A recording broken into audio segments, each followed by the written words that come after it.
Ano na nga ba ang makakating ng 80 pesos mo sa panahon ngayon?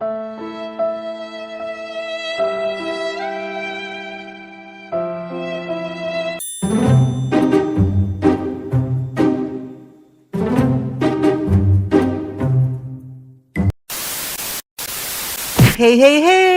This is CJ, your prom bestie from Laguna. Dito sa KFC, malayo pa rin ang makakating ng 80 pesos mo because KFC Flavor Shots Fill Up offers an affordable merienda or afternoon snack that fills the stomach that can leave you very satisfied. So ngayon, tikman na natin itong Flavor Shots Fill Up meal.